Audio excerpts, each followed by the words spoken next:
Good morning बच्चों। आज मैं आप लोगों को राहुल संकृत्यायन द्वारा लिखित निबंध अर्थात भूमक्कड़ जिज्ञासा, जिसमें कि एक पार्ट इसके पहले वाले वीडियो में मैंने पढ़ा दिया है, अगला इसमें मैं आज आपको बताऊंगी। इसकी व्याख्या करूंगी। बच्चों ध्यान से इसको सुनिएगा, समझिएगा।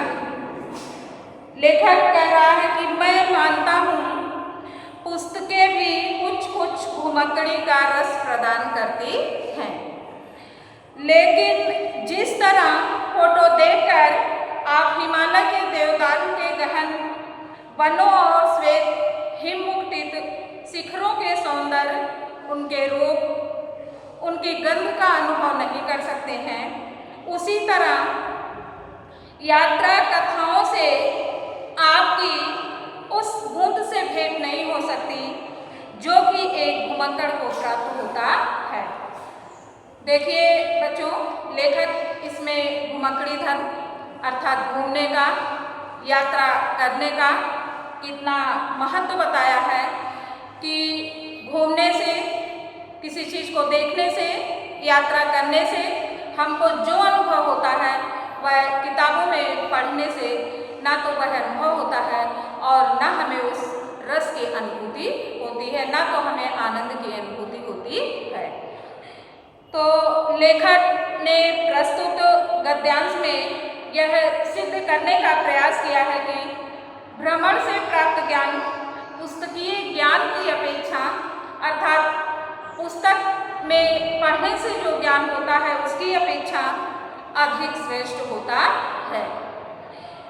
लेखक घुमक्कड़ी के महत्व को प्रतिपादित करते हुए इस गद्यांश, इस पंक्ति के माध्यम से यह बताना चाह रहा है कि यात्रा संबंधी साहित्य पढ़ने से भी हमें यात्रा का कुछ ना कुछ ज्ञान तो प्राप्त होता ही है, कुछ ना कुछ आनंद तो मिलता ही है, लेकिन घुमक्कड़ी का आनंद कुछ और ही है। अर्थात लेखक का कहने का तात्पर्य है घूमने का आनंद, घूमकर जगह जगह देखने का आनंद तो कुछ और ही होता है। उसने एक उदाहरण द्वारा यह स्पष्ट भी किया है कि जैसे कोई चित्र लगा हुआ है और चित्र को देखकर व्यक्ति उसमें चित्रित हिमालय के ऊंचे ऊंचे देवदार के वृक्षों से ढकी हुई चोटियों के सौंदर्य अथवा रूप सज्जा के केवल अनुमान कर सकता है। जैसे आप कोई चित्र देखिए, उसमें हिमालय का चित्र बना हो, उसके अगल बगल सब पेड़ पौधे हों, देखने में बहुत ही सुंदर लग रहा हो, तो उस चित्र को देखकर केवल हम अनुमान लगा सकते हैं कि वह जगह कितनी अच्छी है। लेकिन यदि हम उस जगह पर घूमने जाते हैं, उस जगह को देखते हैं, तो देखकर जो आनंद की अनुभूति होगी वह हमें पढ़ने से और देखने से, केवल चित्रों को देखने से नहीं होगा। वहाँ हम जाएंगे, उसके बारे में, हिमालय के बारे में, उन वृक्षों के बारे में, वहाँ जो हिम श्वेत मुकुट अर्थात जो बर्फबारी होती है उनके बारे में जो वहाँ रहकर हम आनंद लेंगे, एहसास करेंगे, वह किताबों में पढ़कर और चित्रों को देखकर नहीं कर सकते हैं। इसलिए लेखक ने कहा कि घुमक्कड़ी का बहुत ही महत्व है और उसका ज्ञान भी कुछ अलग ही होता है।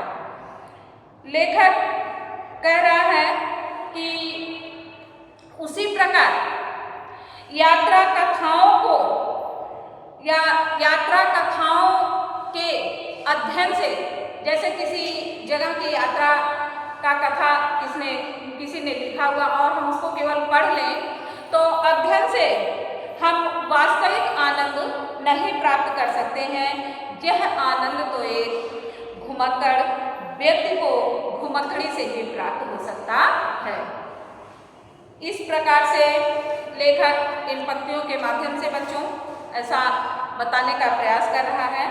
आगे देखिए, लेखक कह रहा है कि अधिक से अधिक यात्रा पाठकों के लिए तो यही कहा जा सकता है कि दूसरे धंधे की अपेक्षा या दूसरा कार्य करने की अपेक्षा उन्हें थोड़ा आलोक मिल जाता है, उन्हें थोड़ा आलोक माने प्रकाश मिल जाता है। और साथ ही ऐसी प्रेरणा भी मिल सकती है जो स्थायी नहीं तो कुछ दिनों के लिए उन्हें घुमक्कड़ तो बना ही सकती है, उन्हें घुमक्कड़ी का रस तो प्रदान ही कर सकती है। इस प्रकार लेखक कह रहा है कि घुमक्कड़ क्यों दुनिया की सर्वश्रेष्ठ विभूति है, क्यों उसे दुनिया का सर्वश्रेष्ठ व्यक्ति माना जाता है। बच्चों, आप जानते हैं जितने भी महापुरुषों के बारे में आप पढ़ते हैं तो कहीं ना कहीं घुमक्कड़ धर्म की भूमिका उनके महापुरुष बनने में है। तो इस तरह लेखक कह रहा है कि इसीलिए कि उसी ने आज की दुनिया को बनाया है, घुमक्कड़ी धर्म ने ही आज की दुनिया को बनाया है। और यदि आदिम पुरुष एक जगह नदी या तालाब के किनारे गर्म मुल्क में गर्म जगह में पड़े रहते तो वह दुनिया को आगे नहीं ले जा सकते थे, यह लेखक का मानना है। आदमी की घुमक्कड़ी ने अर्थात उसके घूमने की जो प्रवृत्ति है उसने बहुत बार खून की नदियाँ बहाई हैं। अर्थात बच्चों, आप जानते हैं, पढ़े भी हैं कि एक देश का दूसरे देशों से युद्ध भी हुआ है, उसी को लेखक ने कहा है कि खून की नदियाँ बहाई हैं। लेखक कह रहा है इसमें संदेह नहीं है कि घुमक्कड़ों से हम हरगिज नहीं चाहेंगे कि वे खून के रास्ते को पकड़ें, किंतु घुमक्कड़ों को के काफिले न आते जाते सुस्त, अगर उनके काफिले ना आते जाते तो ये सुस्त मानव जातियाँ जो हैं वह सोई रहती। सोने का वह लेखक का कहने का मतलब वह बिल्कुल पीछे रहती, वह ना तो अपना आगे बढ़ सकते थे ना अपने देश की प्रगति कर सकते थे। इस प्रकार लेखक कोलंबस और वास्को डी गामा को बताया कि ये दो ही घुमक्कड़ थे जिन्होंने पश्चिमी देशों के आगे बढ़ने का रास्ता खोला। कौन कौन? कोलंबस और वास्को डी गामा। लेखक का मानना है कि अमेरिका अधिकतर निर्जन सा स्थान था और एशिया के कोपमंडूकों को घुमक्कड़ धर्म की महिमा भी भूल गई थी, इसलिए उन्होंने अमेरिका पर अपनी हरी झंडी नहीं गाड़ी। लेखक का कहने का तात्पर्य है कि यदि हमारे देश के लोग इतना जागरूक होते तो वह अमेरिका में जो अनेक निर्जन स्थान पड़े थे उसको वह अपना लेते, लेकिन उन्होंने ऐसा नहीं किया। इसलिए लेखक कहता है कि चीन और भारत को इस समय सभ्यता का बड़ा गर्व है, लेकिन उनको इतनी नहीं अकल आई कि वह वहाँ जाकर अपना झंडा गाड़ आते तो आज वह सारी जगह अपनी होती और आज अपना देश जो 40-50 करोड़ की जनसंख्या से भारत और चीन की भूमि दबी जा रही है और ऑस्ट्रेलिया में 1 भी करोड़ आदमी नहीं है, तो आज हमारे देश की वही स्थिति नहीं होती। अब बच्चों देखिए लेखक इन पंक्तियों के माध्यम से क्या बताना चाहता है कि इस देश के बुद्धुओं ने उपदेश देना शुरू कर दिया कि समुद्र के खारे पानी और हिंदू धर्म में बड़ा बैर है। बैर माने शत्रुता। लेखक कह रहा है कि इस देश के बुद्धुओं ने यह लोगों के अंदर उपदेश देकर भरना शुरू कर दिया कि समुद्र के खारे पानी और हिंदुओं में बड़ा बैर है। उसे छूने मात्र से वह नमक की पुतली की तरह गल जाएगा। इतना बतला देने और क्या कहने की आवश्यकता कि समाज के कल्याण के लिए घुमक्कड़ धर्म जितनी आवश्यक चीज है, जिस जाति या देश ने इस धर्म को अपनाया अर्थात घुमक्कड़ धर्म को अपनाया वह चारों फलों का भागी हुआ।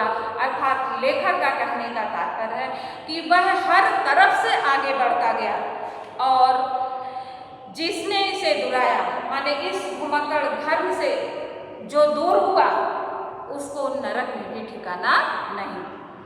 आखिर घुमक्कड़ धर्म को भूलने के कारण ही हम 7 शताब्दियों तक धक्का खाते रहे और ऐरे गैरे जो भी आए हमें 4 लाख लगाते गए। बच्चों देखिए, इन पंक्तियों के माध्यम से लेखक क्या कहना चाह रहा है कि लेखक ने घुमक्कड़ी को ज्ञान विज्ञान की प्रगति के लिए परम आवश्यक माना है।